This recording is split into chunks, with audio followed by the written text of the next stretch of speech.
Good morning, Kyle. Good morning.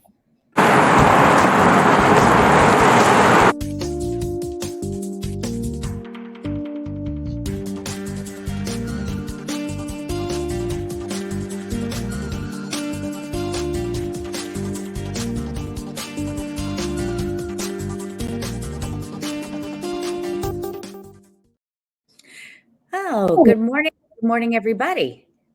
Good morning, everybody. It's warm and sunny in Chicago. It's all I can ask for. I mean, warm, 40s. Yeah, for February, that's terrific. I will absolutely take it.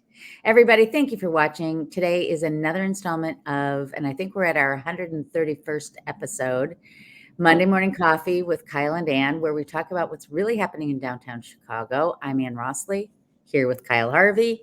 We sell real estate with Baird and Warner's Gold Coast office on Michigan Avenue. And typically we talk stats first and then we go into other stuff. But today we have a special President's Day presentation for you. So should I just run through my stuff quick here? Please. All right, let me get rid of our names and we're going to go into stat. This is going to be the quickest you've ever seen. Okay, so up here, the pie chart shows the last 19 days for single family homes. 125 came on new, 78 sold. So, I'm used to over the years seeing only about half go under contract as what's on the market. So this is extremely active. The numbers below show the lakefront communities, which is a slightly different area than up here, but they're very similar. 222 single-family homes are on the market with a median sales price of $1,750,000. 107 have gone pending in the last month at a median sales price of 1.3 basically, and 45 closed at 1.2. So that says the lower priced homes are getting more action, right? So everybody, the pie chart does not show active properties. It just shows activity. So new, under contract, sold. Go ahead. Exactly right. Okay, so month supply 2.7, number of showings per listing in the last month 5.4, number of showings to contract 12, and the price per square foot is $397. All right, let's look at condos. And as Kyle said, activity. 1106 came on the market as new. That could be relists, but new. 748 went under contract, and 309 are on the private network. So a hefty number on the private network right now. Okay, in terms of active 2017, median sales price of 535. Under contract or pending 506 for 417. Oh, that's a mistake. It's 445. 445 is the pending price. I forgot to switch that. And then closed is 417, 450. Got it. Okay. So 2.4 months supply, 6.4 showings per listing. Very, very active. 14 showings to get a contract, 370 price per square foot. Interest rates ticked up a bit last week. That's news that inflation might be creeping back. So interest rates went up. And that's all I've got for stats. I kept it nice and short this week because it wasn't a big week to delve into stuff. So you and I both look at the MRED, and sometimes you show those charts of the showing time charts, and it anchors it. Ann has talked about this all the time, but we are way off the charts for January and February for showings, the number of showings. If buyers are out there, people. Yay. Right. Not active buyers. So for all you and most agents use showing time, but I've spent a lot of time sending emails and texts to the people who refuse to use it. So there is even more activity out there than shown on the showing time chart. So active right. market. Exactly right. All right. So last Monday was Lincoln's birthday. Today is President's Day, and George Washington's birthday is coming up. And so we have a little fun thing to share with you all. This is Abraham Lincoln's home, his log cabin where he was when he was young. So Kyle and I thought, well, what would these presidents think of the homes that are on the streets named after them? So that's what we're going to show you in a minute. Before we get to that, first, I want to talk about a few weird facts about Abraham Lincoln. Okay, you ready, Kyle? I do. I am. At 6'4", Lincoln was the tallest president. Not a surprise, Still, right? Still. Wow. He was the first president to be born outside of the original 13. Wait. I didn't hear what you said. He was the first president to be born outside of the 13 original colonies. Interesting. He was the first president to be photographed at an inauguration. Yes, that makes sense. Interestingly enough, John Wilkes Booth can be seen standing close to Lincoln in the picture. Of the first inauguration or the second inauguration? His first, yeah. Wow. Okay. There are no direct descendants of Abraham Lincoln, even though he had 4 sons. During the Civil War, telegraph wires were strung to follow the action on the battlefield, but they didn't go to the White House, so he would have to cross the street to the Defense Department to find out what was going on with the Civil War. Okay, this is kind of a weird, quirky one. The contents of Lincoln's pockets on the night of the assassination were not revealed until February 12th of 1976. What were they? 2 pairs of spectacles, a chamois lens cleaner, an ivory and silver pocket knife, a large white Irish linen handkerchief slightly used with A. Lincoln embroidered in red, a gold quartz watch fob without a watch, a new silk-lined leather wallet containing a pencil, a Confederate $5 bill, and news clippings of unrest in the Confederate Army, Emancipation in Missouri, the Union Party platform of 1864, and an article on the presidency by John Bright. That's a lot to have in your pockets. Well, men carry a lot in their pockets. One. Yeah, And okay, 2, right. who at our age does not get it that they would have 2 pairs of glasses? I know, right? Isn't that good? Okay. Seeing. Here's another one for you. He was the only president to receive a patent for a device lifting boats over shoals. Lincoln's son, okay, now this is macabre, but I'm going to say it anyway. Lincoln's son, Robert, who was in Washington when his father was killed, was also on the scene when President Garfield was shot in 1881 and when President McKinley was assassinated in 1901. He's just a bad penny. Bad luck. Lincoln and his wife held seances in the White House.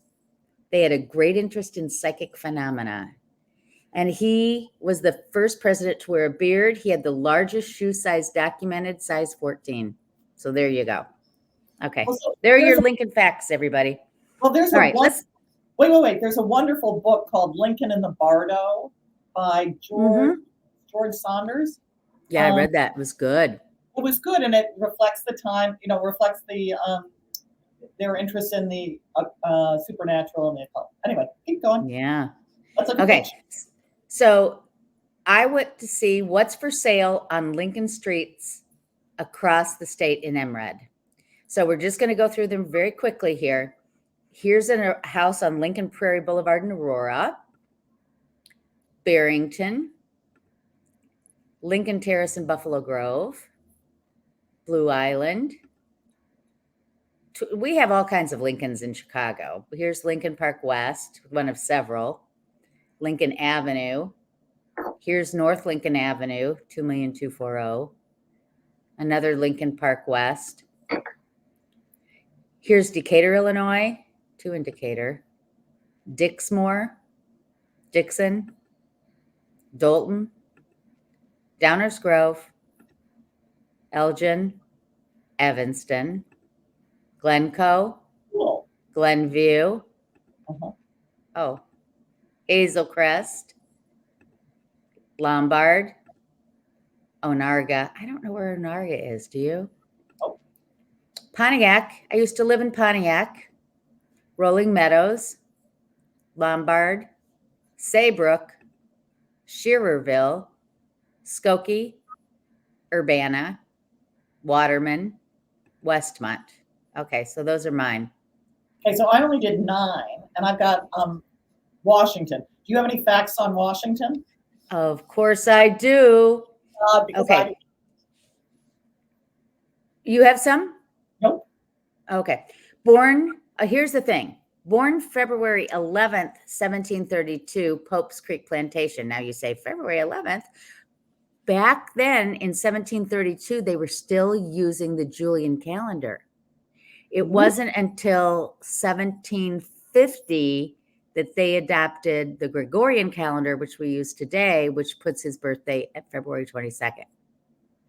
Isn't that weird? I didn't know that the colonies did that. I thought that was kind of cool. It was in 1879 that they finally made his birthday a federal holiday.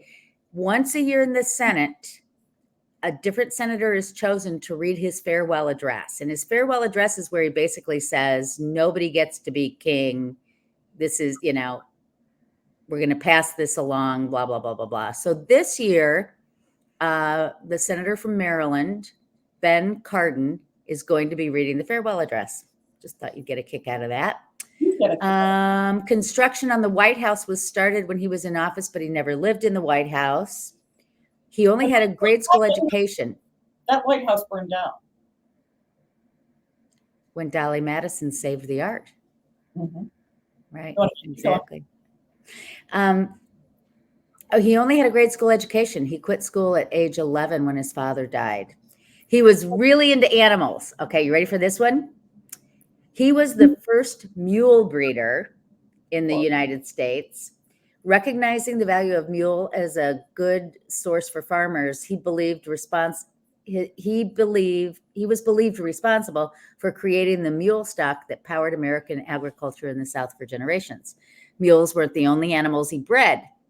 Varieties of birds. He kept many canine breeds, including Dalmatians, foxhounds, French hounds, greyhounds, Italian hounds, mastiffs, Newfoundlands, pointers, spaniels, and terriers. He selectively bred hunting dogs for speed over the years and gave them endearing names like Sweet Lips, Venus, True Love, Taster, Tippler, Drunkard, and Madam Moose. Isn't that good? I want to see Drunkard. Why he named him Drunkard. I know. Ran everybody kind of knows this. More than a general, he was a spy master, and he started, spies, and that's how he won the war, actually. And there was a woman who worked for him, Agent 355, who helped win the war. No biological children either. Isn't that interesting? Neither Lincoln nor Washington had biological children, but he had stepchildren. Lincoln had biological children. They just didn't have. They didn't procreate. Yeah. Thank you for clarifying. That is correct. No. So, right. So if anybody tells you they're a descendant of Lincoln or Washington, they're not saying the truth. He was a tough man to kill. Tall and robust, he survived multiple life-threatening situations. He had diphtheria, tuberculosis, smallpox, malaria, dysentery, quinsy, carbuncle, and pneumonia. I don't know what all those are. He survived near drowning in an ice-clogged river. He survived the burning and massacre of Fort Necessity. He survived 2 horses being shot out from under him and 4 bullets passing close to pierce his clothing, all in one battle. And ironically, it was a cold that did him in. There you go. It was a cold? It was a cold, yeah. It was probably pneumonia, but God bless. Yep. All right, so that's it. Those are your Washington facts. Those are good. So I get to, I have control. So these are the Washington ones. Here's Glencoe, 2 million, almost 2.5 million. Nice. People. This is why we do pictures in the summertime. Yeah, here's another reason why we do them in the summer. Why we do pictures in the summertime, but this looks cute. 1.549 million. So a nice house in Glenview. This is on Washington Boulevard, really far west on Washington Boulevard. This is an old picture, but this is the #1 picture they have on their listing. But it's got a lot of historic details, and it's on the market for $649,000. But it needs everything. Westmont for just under $550,000. Braidwood, do you know where Braidwood is? South. Okay. Braidwood, 375, 900. Cute little house. Yeah, these are all cute little houses. Woodstock up north for 269.9. Pretty cute. Okay, so this one looks like the biggest house. It has 1,200 square feet. Is it right? Yeah, in Lockport. It's a Curb appeal. You got to love the curb appeal. A very imposing front for I love it. lot. I thought this was sweet, this house in Paxton for 190,000. It needs a lot of work. That's it. That's all we got. Cute. I love it. All right. So you have a little section called "Even the Best Make Mistakes." So people,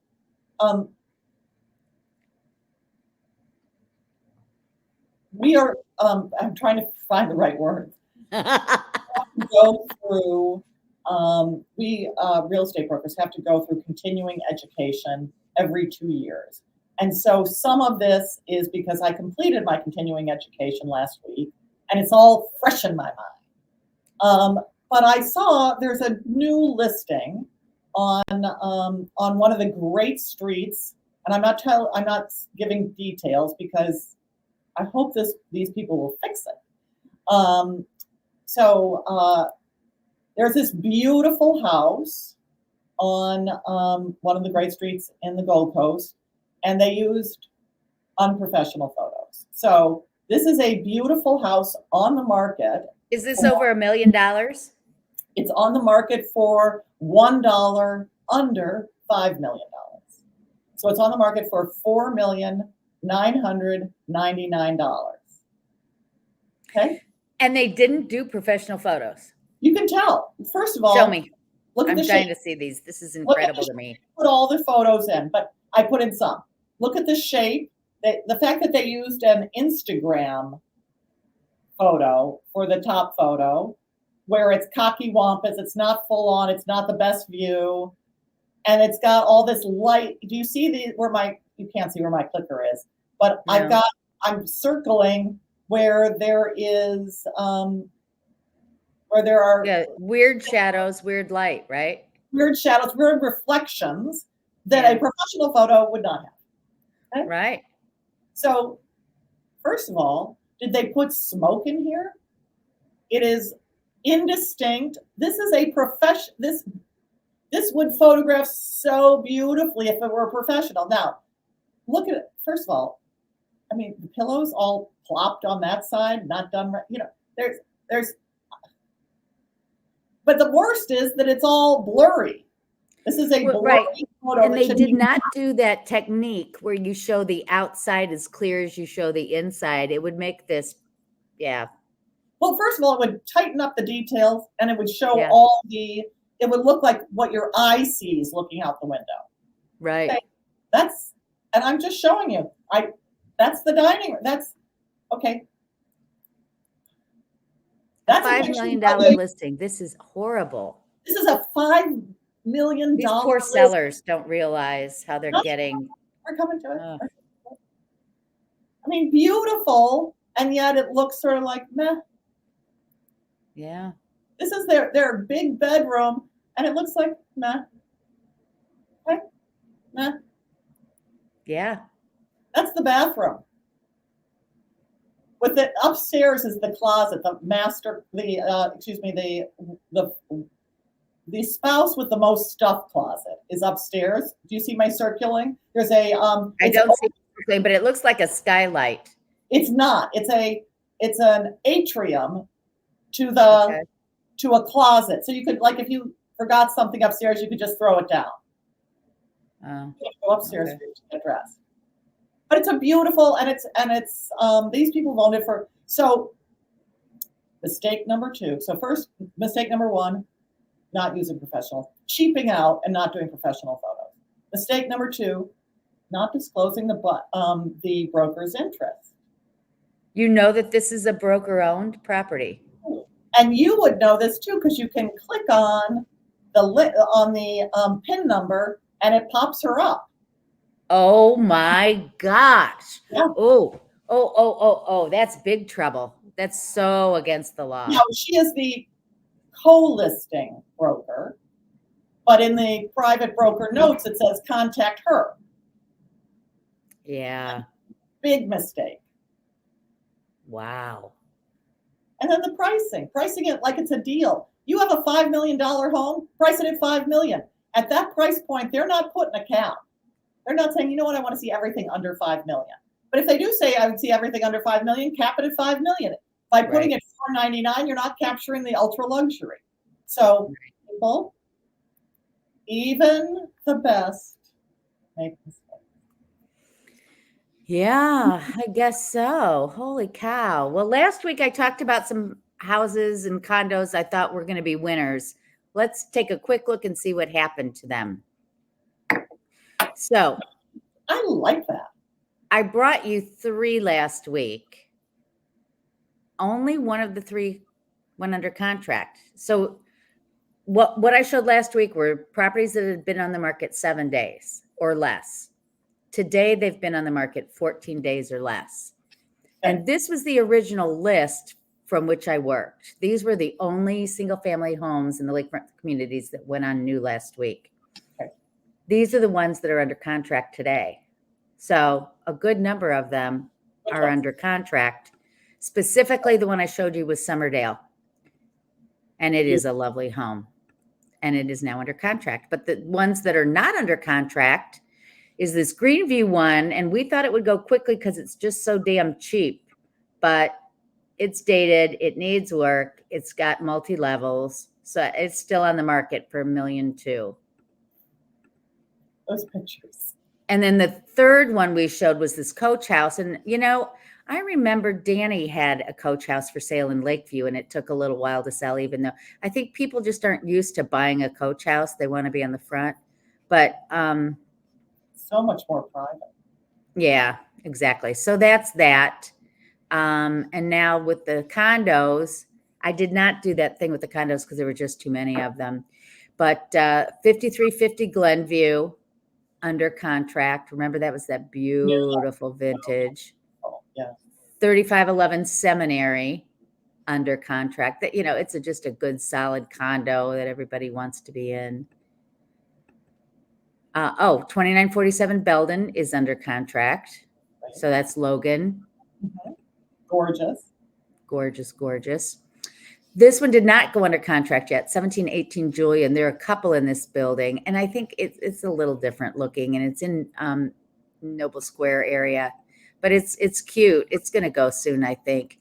And this one doesn't surprise me. And we've talked about this. There is not a big demand for multi-level townhomes right now. And this one is dated, but it gives you 2520 square feet for $875. So for somebody who's willing to live in the South Loop, I shouldn't say willing to live, the South Loop is great, but live in a multi-unit that needs a little work, this looks more like it's 90s, right? Or 2000s instead of today, but it's a great property. And so yeah, totally. Somebody should be looking at that. What's the do you happen to know the HOA on that one? Because maybe that townhouse association has a high HOA. I don't know off the top of my head. I did last week. I don't know today. But you're right. That could be part of it as well. So anyway, so that's that. So next week we'll look at some more properties, right? Anything else you want to add? We will not be on the air Monday and the following Monday because Kyle is traveling. Because you're physically traveling. I will be on. Right. So it's not like you're going to be in Gay Paris to be able to. No. Okay. I'm not going to be in wherever I was because then we do it. But I'm going to be on a plane, and that would be upsetting to my passengers. Oh, they might want to know what's going on in Chicago real estate. Come on. They only want quiet and coffee. Just to summarize, though, everybody, when we were talking right before the show started, and I will leave you with this, we are seeing a tremendous uptick in business, right? I mean, my open houses this weekend, the number of showings at my St. Regis listing, really high. And you're seeing the same thing, Kyle, right? I am so delighted and grateful for how much business there is. Yeah. The buyers are out in full force. So if you have been thinking about putting your home on the market, please reach out to us. It is a very good time to be selling right now with low inventory and lots of buyer demand. So that's it. Anything else before we say sayonara? No. Okay. All right. Everybody subscribe, follow us on YouTube and our Facebook pages, and we will see you in a couple weeks. Take care. Bye-bye.